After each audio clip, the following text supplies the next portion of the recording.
Chapter 31. A New Hope, Nier. As we made our way towards the assigned target of interest, running swiftly between the collapsed buildings and the sand dunes, I was enjoying the stamina and strength my magic brought to my largely untrained body until my pod blared out a warning. Get to cover. Goliath-class machine lifeform incoming. With a loud thrumming noise, his warning was confirmed as a massive machine lifeform started unfurrowing from what looked to be a park on the other side of the road we were running on that turned a large sand dune into a 100-meter-long centipede-looking machine lifeform made on what looked to be dozens of 10-meter-tall balls armed with lasers and swords were joined together to form the body, with an especially large one being the head. Seeing how large the machine was, I didn't bother probing it for weaknesses and just brought the metaphorical hammer of God upon it. The world lit up in a bright flash of light as more than half of my mana was instantly burnt through to summon a massive bolt of lightning that exploded upon hitting the centipede.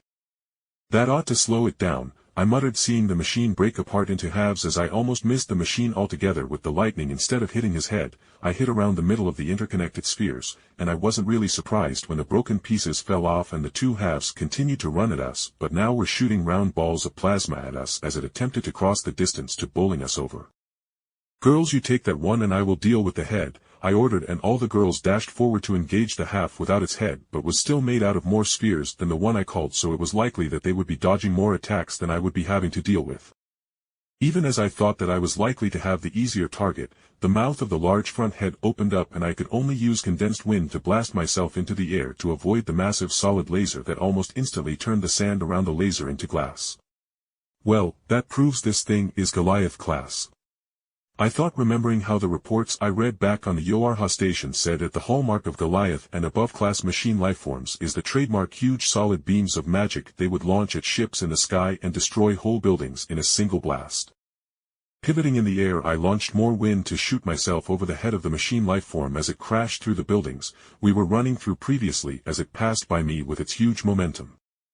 Reaching for the brown mana within me, I was able to grasp the more solid ground beneath the buildings we're upon and force them to violently move side to side and bring the large office building it smashed into down upon the machine lifeform.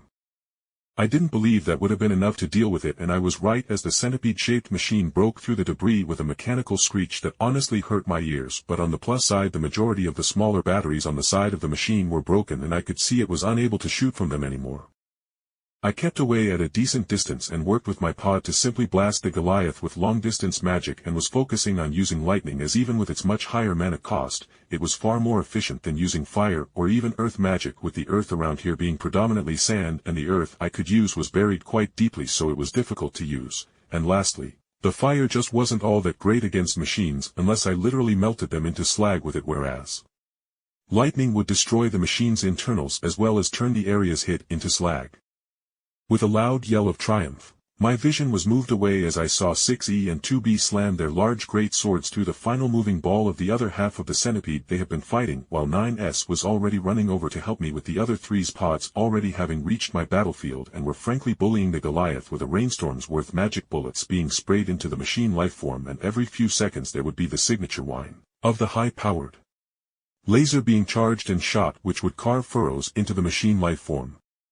I wonder why Yorha hasn't just released thousands of pods to fly around the world and clean up the weaker machines, I thought to myself, and I was torn between thinking that the androids didn't do so partly because they had so much pride and self-invested in taking the world themselves, they simply didn't think about it like the orbital bombardment idea I threw to them, or lastly, they were afraid that should they make the pods into too strong of a force that the machine lifeforms would develop a logic virus specific to the pods.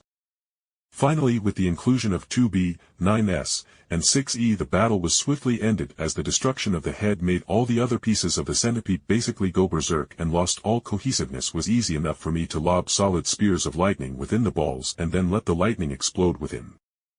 "Alright, girls, you can strip the machine for loot while I regenerate my mana," I ordered, as I literally had zero idea what parts the Goliath had were super valuable or just scrap metal, not to mention without my guardian doing too heavy lifting, I certainly wouldn't be able to tear apart the thick metal plating without destroying more parts within the Goliath.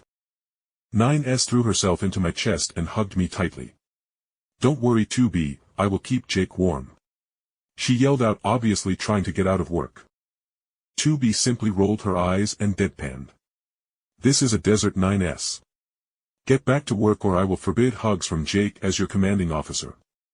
Even though it wasn't aimed at her, even the more stoic E6 started working more frantically, hearing the threat as 2B was the commanding officer of this mission. Even if I could get away with countermanding her order, I wouldn't do so without a very good reason. 9S pouted and stomped away, and as she was halfway between me and the Goliath remains, the pods buzzed to get our attention, and 2B's pod spoke and pointed at one of the buildings the Goliath shot. The target of interest is that building over there. New scans show an expansive underground network and an odd open circle area filled with machine lifeforms congregating together. Well, as soon as the girls get all the loot, we will go finish the mission, I said, and the girls nodded and sped up their dismantling while I relaxed against a flat piece of rock.